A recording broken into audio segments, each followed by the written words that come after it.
नमस्कार विद्यार्थी मित्रांनो, महाराष्ट्र एक्झाम या यूट्यूब चॅनलवर आपल्या सर्वांचं स्वागत आहे. आज आपण या व्हिडिओमध्ये पहा मागील वर्षी पोलीस भरतीमध्ये विचारलेले महत्त्वाचे 25 प्रश्न आपण या व्हिडिओमध्ये घेत आहोत. मित्रांनो, हे जे प्रश्न असणार आहेत हे आपल्याला पोलीस भरती 2024 साठी महत्त्वाचं रिव्हिजन म्हणून हे प्रश्न आपण घेत आहोत. आपल्याला या व्हिडिओची PDF डाउनलोड करायची असेल तर मराठी नोकरी या नावाने आपलं टेलिग्राम आणि WhatsApp ग्रुप देखील आहे.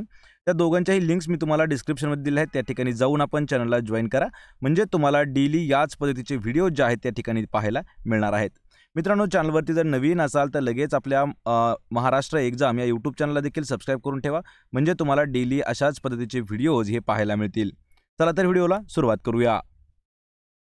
तर पहा, आपला प्रश्न पहिला आहे, भारतात अरेबिका कॉफीचे उत्पादन कोणत्या राज्यात घेतले जाते?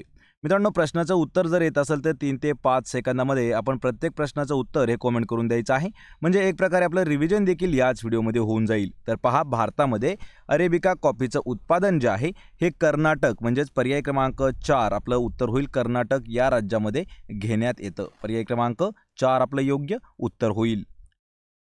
यानंतरचा प्रश्न आहे, पहा, खासी आदिवासी जमात कोणत्या राज्यात आढळते? पहा, हा देखील प्रश्न महत्त्वाचा आहे, कारण आपल्याला पोलीस भरतीमध्ये पहा आदिवासी जमाती किंवा प्रदेश अशावरती महत्त्वाचे प्रश्न विचारले जातात. त्यापैकी एक प्रश्न आहे, खासी ही जी आदिवासी जमात आहे ही कोणत्या राज्यात मुख्यतः आढळते? तर या प्रश्नाचं उत्तर होईल पर्याय क्रमांक 2, तर मेघालय हे जे राज्य आहे या राज्यामध्ये खास करून आढळते. पहा, खासी आदिवासी जमात. ऑप्शन क्रमांक 2 आपलं या प्रश्नाचं उत्तर आहे. प्रश्न क्रमांक 3 आहे, भारतीय राज्यघटनेतील कोणते कलम राज्य सरकारच्या कामकाजावर नियंत्रण ठेवते? पहा, प्रश्न हा देखील महत्त्वाचा आहे. पोलीस भरतीसाठी मित्रांनो आपल्याला महत्त्वाचं जर सामान्य ज्ञानावरती जर सिलेबस पाहायचा असेल तर यामध्ये राज्यघटना हा जो आहे हा देखील महत्त्वाचा टॉपिक आहे, आणि त्यावर काही इम्पॉर्टंट असणारे कलम आहेत त्यातीलच हा प्रश्न आहे. तर भारतीय राज्यघटनेतील असं कोणतं कलम आहे की ते राज्य सरकारच्या कामकाजावरती लक्ष ठेवतं? तर याचं उत्तर होईल पर्याय क्रमांक 3, कलम 166 जे आहे. पहा, कलम 166 हे राज्य सरकारच्या कामकाजावर नियंत्रण ठेवण्यासाठी कलम आहे. पर्याय 3 आपलं उत्तर होईल. प्रश्न क्रमांक 4 आहे, कोणत्या देशाची राज्यघटना ही सर्वात मोठी आहे? पहा, हा प्रश्न मित्रांनो आतापर्यंत आपल्याला 2011 पासून ते 2023 या वर्षापर्यंत जवळपास 13 वेळा हा प्रश्न विचारण्यात आलेला आहे. पहा, प्रश्न परत एक वेळा ऐकून घ्यायचा आहे. देशाची म्हणजे खालीलपैकी असा कोणता देश आहे की त्याची राज्यघटना जी आहे ही सर्वात मोठी आहे?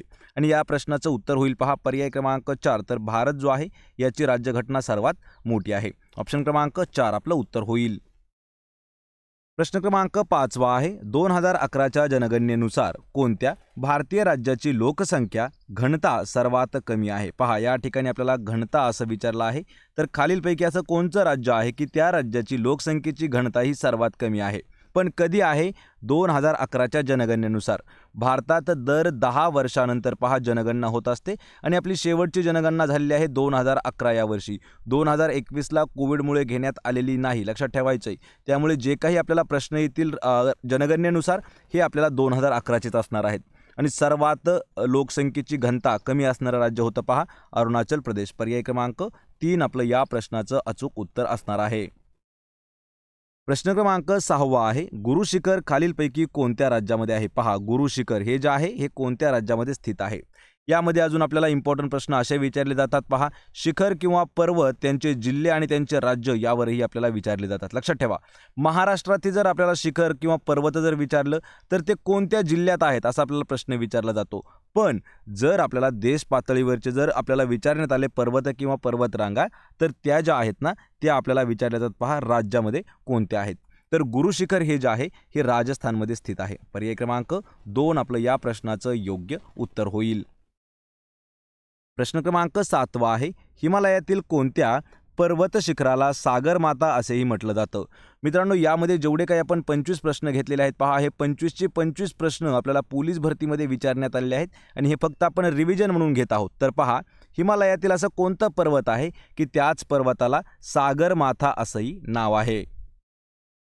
तर या प्रश्नाचं अचूक उत्तर होईल पर्याय क्रमांक 4, तर माउंट एव्हरेस्ट. लक्षात ठेवा, माउंट एव्हरेस्ट हे जे शिखर आहे माउंट एव्हरेस्ट, तर याच शिखराला सागरमाथा असंही नाव दिलेलं आहे, किंवा असंही त्याला म्हटलं जातं. पर्याय 4 आपलं योग्य उत्तर होईल.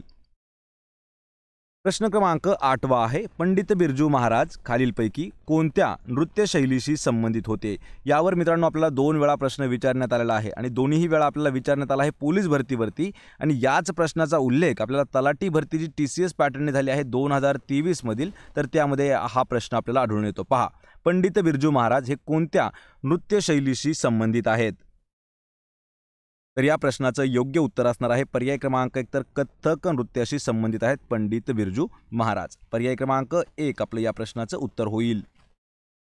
प्रश्न क्रमांक 9 आहे, महाराष्ट्र आरोग्य विज्ञान विद्यापीठ खालीलपैकी कोणत्या शहरामध्ये स्थित आहे? यावरती आपल्याला महत्त्वाचे प्रश्न विचारले जातात.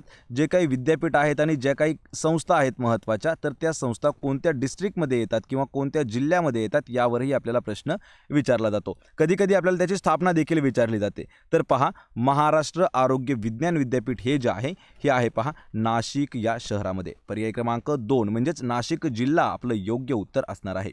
मित्रांनो, यामध्ये महत्त्वाचं जर सांगायचं झालं तर जेवढे काही आपले राज्यातील 36 जिल्हे आहेत पहा, तर 36 जिल्ह्यांची जी काही पूर्ण डिस्क्रिप्टिव्ह माहिती आहे ती आपण एका व्हिडिओद्वारे घेत आहोत किंवा प्रत्येक जिल्ह्यावरती आपण एक व्हिडिओ जो आहे त्याच्या माहितीवरती स्पेशल व्हिडिओ घेणार आहोत. म्हणजे येणारी जी पोलीस भरती आहे, प्रत्येक विद्यार्थी कोणत्या ना कोणत्या जिल्ह्यामध्ये अप्लाय करतो, तर त्यासाठी ही महत्त्वाचे व्हिडिओज आपल्याला ठरणार आहेत. प्रश्न क्रमांक 10 आहे, कोणता जिल्हा महाराष्ट्रात प्रथमच स्मार्ट पोलीस जिल्हा म्हणून जाहीर करण्यात आलेला आहे? स्मार्ट पोलीस जिल्हा म्हणून कोणत्या जिल्ह्याची निवड करण्यात आलेली आहे किंवा त्या जिल्ह्याला घोषित करण्यात आला आहे? या प्रश्नाचं अचूक उत्तर होईल पर्याय क्रमांक 1, तर सातारा या जिल्ह्याला स्मार्ट पोलीस जिल्हा, पहा स्मार्ट पोलीस जिल्हा म्हणजे स्मार्ट पोलीस डिस्ट्रिक्ट जे आहे त्यांना घोषित करण्यात आलं आहे साताऱ्याला. पर्याय 1 आपलं उत्तर होईल.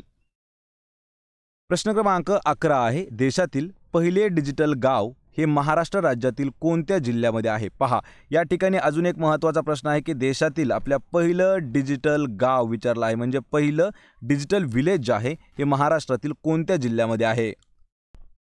याचं उत्तर होईल पर्याय क्रमांक 2, तर अमरावती हा जिल्हा आहे आणि या जिल्ह्यामध्ये आपल्या देशातील पहिलं डिजिटल गाव जे आहे हे स्थापन झालेलं आहे अमरावतीमध्ये. ऑप्शन क्रमांक 2 आपलं या प्रश्नाचं उत्तर होईल. प्रश्न क्रमांक 12 आहे, विदर्भाचे प्रवेशद्वार खालीलपैकी कोणत्या जिल्ह्याला म्हटले जाते? पहा, विदर्भाचं प्रवेशद्वार म्हणून कोणता जिल्हा ओळखला जातो? या प्रश्नाचं अचूक उत्तर होईल पर्याय क्रमांक 2, तर बुलढाणा हा जो जिल्हा आहे, लक्षात ठेवा मित्रांनो, यावर प्रश्न विचारला जातो. बुलढाणा जिल्ह्याला विदर्भाचं प्रवेशद्वार असं म्हटलं जातं. पर्याय 2 आपलं या प्रश्नाचं उत्तर होईल. प्रश्न क्रमांक 13 आहे, महाराष्ट्रातील आगा खान पॅलेस हा कोणत्या जिल्ह्यामध्ये स्थित आहे? यावरती जवळपास आपल्याला 8 वेळा हा प्रश्न विचारण्यात आलेला आहे. पहा, महाराष्ट्रातील आगा खान पॅलेस जो आहे तो कोणत्या डिस्ट्रिक्टमध्ये स्थित आहे? आणि तो आहे पहा पुणे या जिल्ह्यामध्ये. पर्याय क्रमांक 4 आपलं योग्य उत्तर होईल. पहा, आगा खान पॅलेस जो आहे तो पुणे या जिल्ह्यामध्ये स्थित आहे. प्रश्न क्रमांक 14 आहे, महाराष्ट्रातील सर्वात मोठा कागद कारखाना कोणत्या जिल्ह्यामध्ये स्थित आहे? पहा, सर्वात मोठा कोणता आहे? कागद कारखाना. तर या प्रश्नाचं उत्तर होईल पर्याय क्रमांक 1, तर चंद्रपूर हा जिल्हा आहे. पहा मित्रांनो, चंद्रपूर या जिल्ह्यामध्ये सर्वात मोठा आपल्या राज्यातील कागद कारखाना स्थित आहे. पर्याय 1 आपलं या प्रश्नाचं योग्य उत्तर होईल. हा प्रश्न आपल्याला चंद्रपूर भरती ज्या झाली आहे जिल्हा भरती, त्यामध्ये आपल्याला 3 वेळा या प्रश्नाचा उल्लेख करण्यात आलेला आहे. महत्त्वाचा प्रश्न आहे मित्रांनो. आपण प्रत्येक प्रश्नाची PDF डाउनलोड करू शकता. डिस्क्रिप्शनमध्ये आपल्याला टेलिग्राम चॅनलची लिंक दिलेली आहे. त्यावरती प्रत्येक व्हिडिओची PDF आणि एक्स्ट्रा काही मटेरियल असेल ते देखील आपण त्या ठिकाणी पोस्ट करत आहोत. प्रश्न क्रमांक 15 आहे, डॉक्टर प्रकाश आमटे यांच्या हेमलकसा येथील लोकबिरादारी प्रकल्प कोणत्या जिल्ह्यामध्ये स्थित आहे? पहा, या ठिकाणी आपल्याला 2 प्रश्न हे वेगवेगळे विचारले जाऊ शकतात. पहा, तर हेमलकसा या ठिकाणी लोकबिरादारी प्रकल्प आहे.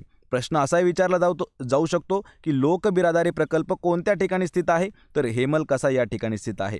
तर कोणाचा आहे तो? डॉक्टर प्रकाश आमटे यांचा आहे. पण या ठिकाणी आपल्याला विचारलं की कोणत्या जिल्ह्यामध्ये आहे? तर तो आहे मित्रांनो गडचिरोली या जिल्ह्यामध्ये. पर्याय क्रमांक 3 आपलं या प्रश्नाचं योग्य उत्तर होईल.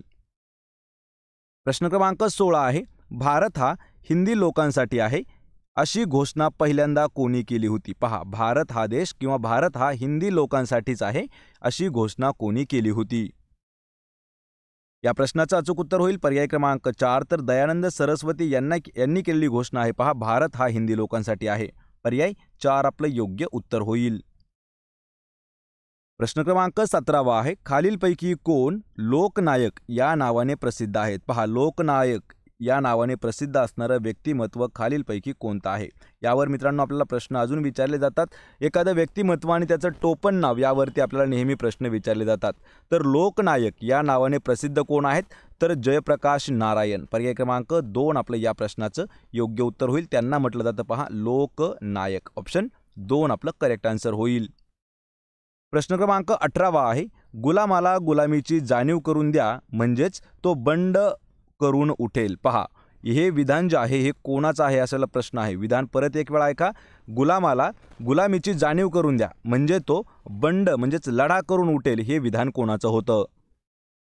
तर हे जे विधान आहे हे पर्याय क्रमांक 4 डॉक्टर बाबासाहेब आंबेडकर यांचं हे विधान होतं. लक्षात ठेवा, ऑप्शन क्रमांक 4 आपलं उत्तर होईल.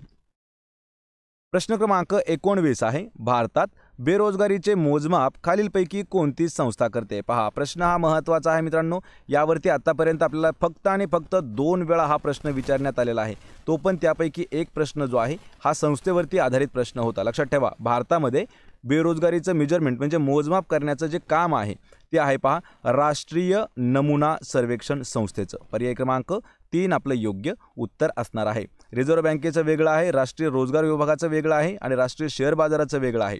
पण बेरोजगारीचं मोजमाप करण्यासाठी पहा राष्ट्रीय नमुना सर्वेक्षण संस्था जी आहे ही काम करत असते. पर्याय 3 आपलं उत्तर होईल. प्रश्न क्रमांक 20 आहे, कोणत्या सामाजिक कार्यकर्त्या हिंदू लेडी या टोपण नावाने त्यांना ओळखलं जातं किंवा लिहित आहेत? लक्षात ठेवायचं, हिंदू लेडी. लक्षात ठेवा, प्रश्न महत्त्वाचा आहे. तर हिंदू लेडी या नावाने कोणाची ओळख आहे? या प्रश्नाचं अचूक उत्तर होईल पर्याय क्रमांक 2. तर डॉक्टर रखमाबाई ह्या ज्या आहेत यांना म्हटलं जातं पहा हिंदू लेडी. प्रश्न क्रमांक 21 आहे, भारतीय बहिष्कृत शिक्षण प्रसारक मंडळ या संस्थेची स्थापना खालीलपैकी कोणी केली आहे?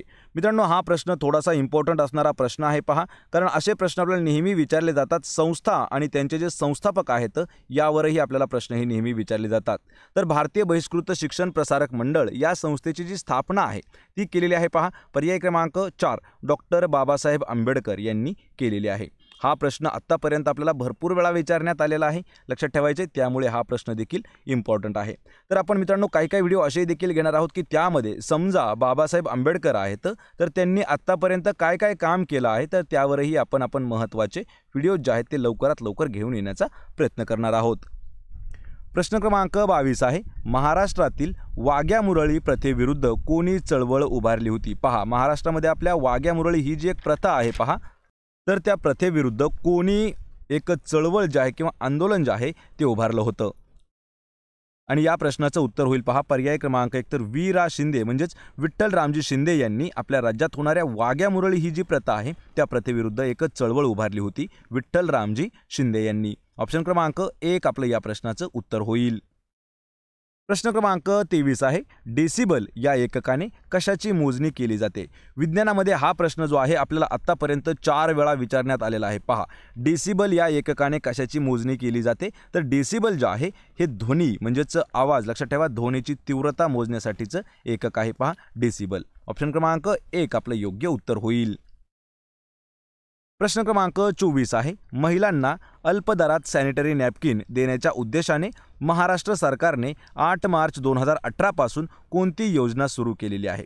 ही प्रश्न जो आहे मित्रांनो हा महत्त्वाचा आहे, कारण हा प्रश्न आपल्याला करंट अफेअर्समध्ये देखील विचारण्यात आला होता आणि ही एक महत्त्वाची योजना देखील आहे. पहा, याच योजनेवरती आपल्याला डीपमध्ये जर व्हिडिओज पाहायचे असतील म्हणजे प्रत्येक प्रश्न आणि प्रत्येक प्रश्नाचं जे ऑप्शन आहे त्या ऑप्शनचं देखील आपल्याला डिस्क्रिप्शनमध्ये उत्तर पाहायचं असेल तर आपला अजून एक चॅनल आहे, त्याची लिंक मी तुम्हाला डिस्क्रिप्शनमध्ये दिली आहे. पहा, महिलांना कमी दरामध्ये सॅनिटरी नॅपकिन देण्याच्या उद्देशाने महाराष्ट्र शासनाने मार्च 2018 लक्षात ठेवा 8 मार्च 2018 म्हणजे का तर 8 मार्च हा जो दिवस आहे हा जागतिक महिला दिवस असतो. लक्षात ठेवा 8 मार्च. तर त्या दिवसापासून राज्यामध्ये एक योजना सुरू केली होती. पहा, तर त्या योजनेचं नाव काय होतं? लक्षात ठेवा, त्या योजनेचं नाव होतं अस्मिता योजना. पर्याय क्रमांक 3 आपलं या प्रश्नाचं योग्य उत्तर असणार आहे. हा प्रश्न आपल्याला आत्तापर्यंत 2 वेळा विचारण्यात आलेला आहे. या व्हिडिओचा आपला शेवटचा प्रश्न आहे, ग्रँड स्लॅम हा शब्द कोणत्या खेळाशी संबंधित शब्द आहे? पहा, ग्रँड स्लॅम कोणत्या खेळाशी संबंधित आहे? तर हा शब्द आहे पहा मित्रांनो पर्याय क्रमांक 1 लॉन टेनिस या खेळाशी निगडीत येतो. पर्याय 1 आपलं योग्य उत्तर होईल. तर मित्रांनो, हे होते आपले महत्त्वाचे 25 प्रश्न. या 25 प्रश्नापैकी किती प्रश्नाचे उत्तरं देता आले हे मला कमेंट करून नक्की सांगा. आणि व्हिडिओ जर आवडला तर व्हिडिओला आपल्या लाईक करा, मित्रामध्ये व्हिडिओ शेअर करा आणि आपल्या महाराष्ट्र एक्झाम या यूट्यूब चॅनलला देखील सबस्क्राईब करून ठेवा. मित्रांनो, प्रत्येक व्हिडिओची PDF आपल्याला फ्रीमध्ये उपलब्ध करून दिलेली आहे. त्यासाठी लिंक मी तुम्हाला डिस्क्रिप्शनमध्ये देत आहे. आपण भेटूया पुढच्या एका अशाच नवीन व्हिडिओमध्ये. तोपर्यंत जय हिंद, जय महाराष्ट्र.